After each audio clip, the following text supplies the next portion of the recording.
Assalamualaikum warahmatullahi wabarakatuh. Jumpa lagi dengan saya Freddy Sudaryanto.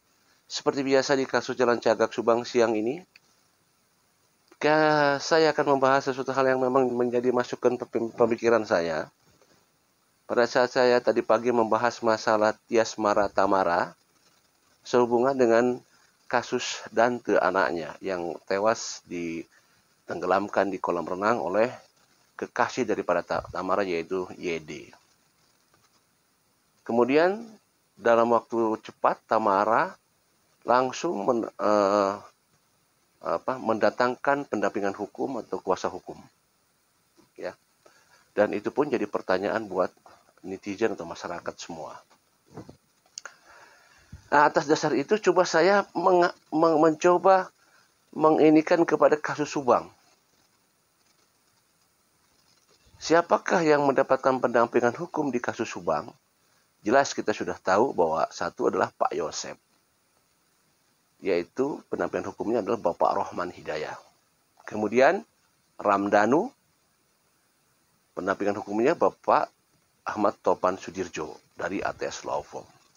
Dulu Ramdhanu bersama Kang Yoris, tetapi berpisah atau Kang Yoris memisahkan diri dan sempat bergabung kepada Pak Rohman Hidayat, tapi keluar lagi.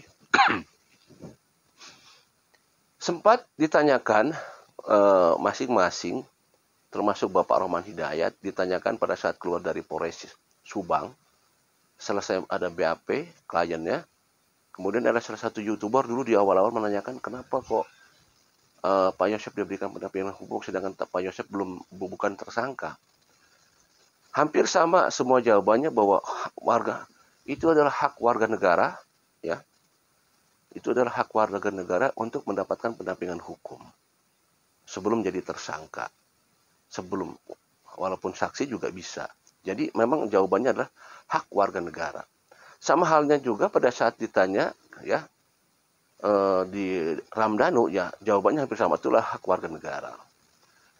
Kalau kita kembali melihat di jejak digital dulu bahwa apa yang menyebabkan Pak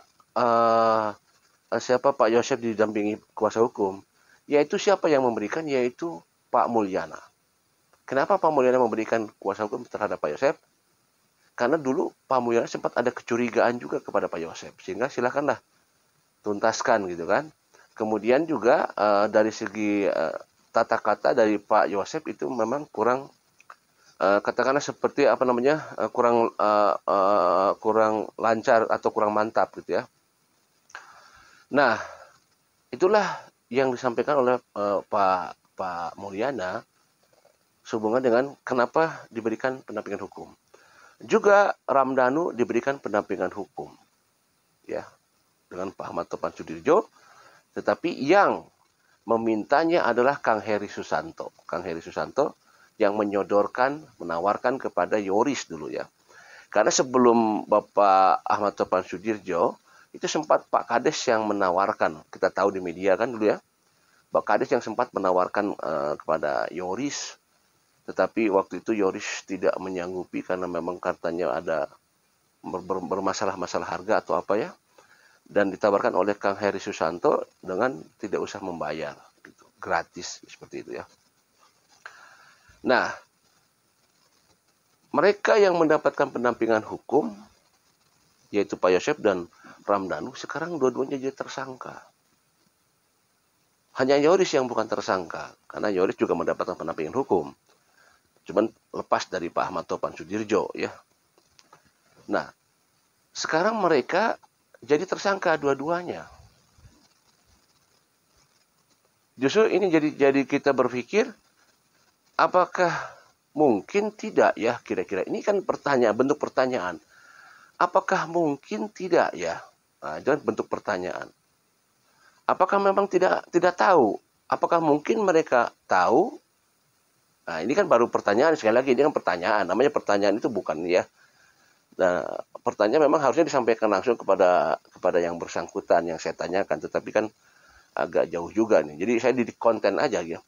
Apakah mungkin dari Pak Mulyana ada kecurigaan secara langsung, atau dari Kang Heri Susanto kecurigaan langsung kepada Ramdhanu, Pak Mulyana kepada Pak Yosef, apakah mereka yang menyodorkan kuasa hukum ini, apa mereka ini ada kecurigaan kepada masing-masing gitu loh.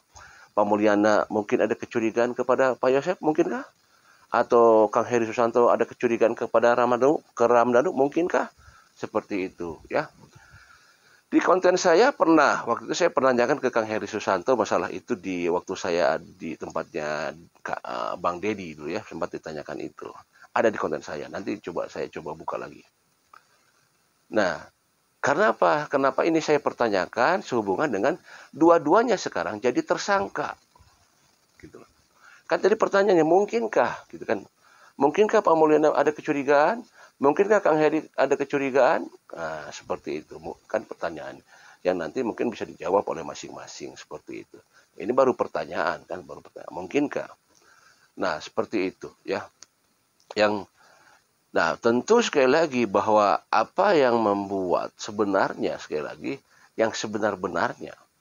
Kenapa Pak Mulyana pengen memberikan kuasa hukum kepada Pak Yosef? Kenapa Kang Heri Susanto juga menawarkan kuasa hukum kepada Yoris dan Ramdhanu seperti itu ya. Nah, ada pertanyaan selanjutnya. Kenapa tidak menawarkan misalkan sekali lagi menawarkan kepada yang lain, misalkan saksi lain, selain ke Pak Yosef, selain kepada Yoris, selain kepada Ramdhanu misalkan ya, kan saksi-saksi yang lain juga ada kan, saksi-saksi yang dicurigai juga ada, misalkan tidak ke saksi siapa gitu ya, ada saksi Wahyu kan gitu, Wahyu sempat dicurigai kan gitu ya. Nah ini kan juga jadi pertanyaan juga seperti itu ya, atau misalkan saksi siapa yang dicurigai, siapa lagi saksi-saksi yang mungkin sempat dicurigai karena kita mencurigai itu pasti adalah orang terdekat. Kenapa? Sesuai dengan apa yang disampaikan oleh Kapolres dulu ya, Ibu Sumarni, Kapolres Subang dulu ya, bahwa ini diduga ada orang dekat karena tidak ada dobrakan pintu gitu kan, rapi segala macam gitu kan. Nah ini diduga bahwa adalah orang dekat, maka kita wajar kalau kita pada saat itu berasumsi wah ini orang dekat siapa saja, berarti orang dekat dari korban gitu kan. Ya dari korban siapa lagi, kalau ya suaminya, ya anak-anaknya, ya orang terdekat di yayasan segala gitu ya. Nah kembali lagi di awal bahwa mereka diberikan kuasa hukum oleh masing-masing, oleh Pak Mulyana maupun Kang Heri Susanto. Nah, tentu ya itu pertanyaannya, apakah mereka ada kecurigaan di awal-awal terhadap mereka berdua gitu loh, terhadap Pak Yosef, terhadap Ramdhanu ya, apakah ini judulnya apakah ya, apakah mereka ada kecurigaan? Tidak gitu, seperti itu. Ya, itu kan namanya juga pertanyaan, Mas, ya seperti itu. Nah, kembali lagi bahwa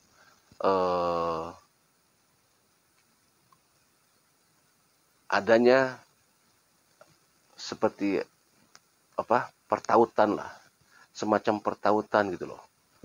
Oh, dimasukin jadi kuasa hukum, akhirnya jadi tersangka. Nah, gitu loh maksudnya, ada pertautan seperti itu. Nah, ini ya. Ya, baik, itulah materi sore ini. Karena sehubungan tadi ya, karena saya mengingat kembali masalah Tias Tamara memakai pendampingan hukum, akhirnya saya jadi teringat Pak Yosef juga mendapatkan pendampingan hukum sebelum menjadi tersangka, juga Ramdhanu juga mendapatkan pendampingan hukum sebelum menjadi tersangka, seperti itu. Demikian materi sore ini. Assalamualaikum warahmatullahi wabarakatuh.